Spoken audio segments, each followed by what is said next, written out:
Hello बच्चों, अब हम करेंगे question 5। Robin purchased an old car for ₹73,500. He spent 10,300 on repairs and paid 2,600 for its insurance. Then he sold it for a mechanic for ₹84,240. What his percentage gain or loss? आपको कह रहा है robin ने एक car को purchase किया कितनी 73,500 की। परचेज करने के बाद इस पे जो है रिपेयर हुआ, कार की रिपेयरिंग हुई, उसकी कॉस्ट आई 10,300 रुपीज़। फिर कार का हुआ इंश्योरेंस 2,600 रुपीज़ का। तो इसमें आपको सबसे पहले क्या करना पड़ेगा, उसकी परचेज प्राइस, उसकी रिपेयर और उसका इंश्योरेंस तीनों को ऐड करना पड़ेगा, तभी आपकी टोटल कॉस्ट आएगी। तो सबसे पहले हम यहाँ पे करेंगे क्वेश्चन नंबर 5। तो सबसे पहले हमको क्या टोटल कॉस्ट निकालनी है, यानी टोटल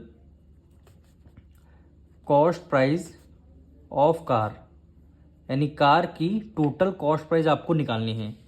तो कॉस्ट प्राइस आपकी केवल 73,500 नहीं होगी, उसमें आपको रिपेयर को भी ऐड करना पड़ेगा और इंश्योरेंस को भी ऐड करना पड़ेगा, तभी आपका टोटल कॉस्ट प्राइस आएगा कार की। तो यहाँ पे लिखेंगे 73,500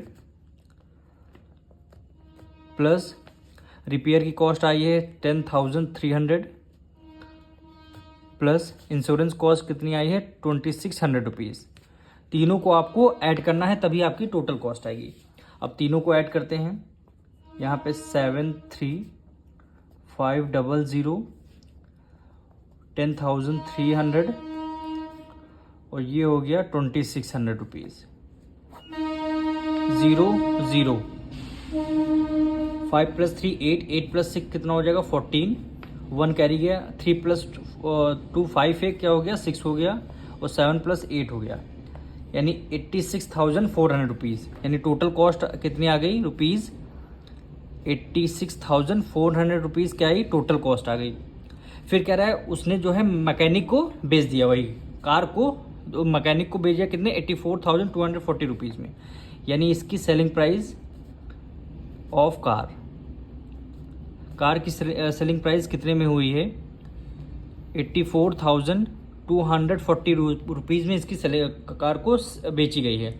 तो आपका बताना है गेन हुआ है कि आपको लॉस हुआ। अब देखिए कॉस्ट प्राइस आपकी 86,400 है, सेलिंग प्राइस कितनी 84,000। अब ग्रेटर कौन है, कॉस्ट प्राइस ग्रेटर है कि सेलिंग प्राइस, यानी सेलिंग प्राइस ज़्यादा है। जब भी सेलिंग प्राइस नहीं, कॉस्ट प्राइस आपकी ज़्यादा है, जब भी आपकी कॉस्ट प्राइस ज़्यादा होती तो आपका क्या होता है, लॉस होता है, क्योंकि आपने ज़्यादा में खरीदी और कम में बेच दिया। ज़्यादा में खरीदा कम में बेच दिया, क्या हुआ, लॉस हुआ। तो आपका लॉस का फॉर्मूला क्या होता है, यानी कॉस्ट प्राइस आपकी ज़्यादा होगी तभी तो लॉस हुआ होगा, यानी कॉस्ट प्राइस में से सेलिंग प्राइस आपने माइनस कर दिया। अब कॉस्ट प्राइस कितनी है 86,400 रुपीज़ माइनस सेलिंग प्राइस कितनी है 84,240 रुपीज़। इसको आपको माइनस करके सॉल्व करना है, यानी 86,400 84,240, इसको आपको माइनस करना है। 0 आ गया, 10 में से 4 गया, 6 आ गया, 1 कैरी गया, 3 में से 2 गया, 1 आ गया, 6 में से 4 गया, 2 आया। लॉस आपको कितना हुआ 2,160 रुपीज़ का आपको हुआ लॉस। अब क्वेश्चन में बोला गया परसेंट इसका भी निकालना था, तो लॉस परसेंट का फॉर्मूला क्या होता है, यानी loss percent equal to denominator में आपको क्या लिखना रहता है, कॉस्ट प्राइस मल्टीप्लाई परसेंट निकालना है, तो मल्टीप्लाई आपको 100 करना है, और लॉस हुआ है तो न्यूमरेटर में क्या आ जाएगा, आपका लॉस आ जाएगा। अब इसमें सारी वैल्यू आपको पुट करनी है, यानी लॉस हमारा कितना आया है 2,160, डिवाइड कर देंगे कॉस्ट प्राइस हमारी, यानी 86,400 रुपीज़ की कॉस्ट प्राइस आई है, और 100 से क्या कर देंगे, मल्टीप्लाई कर देंगे। तो इसमें क्या हुआ 2 0 से 2 0 आपका कैंसिल हुआ, यहाँ पे 0 है, ये 4 है, 2 से डिविजल होगा, पहले 2 से करते हैं, 2 1 ज़ा 2, 0 डिवाइड बढ़ेगा, 2 8 ज़ा 16, और ये आपका 0 हो गया। फिर इसको 2 से करते हैं, 2 4 ज़ा 8, 2 3 ज़ा 6, 2 2 ज़ा 4 हो गया। फिर 2 से करते हैं, 2 5 ज़ा 10, 2 4 ज़ा 8 और आपका 0। फिर 2 से करते हैं, 2 2 ज़ा 4, 2 1 ज़ा 2, 2 6 ज़ा 12 हो गया।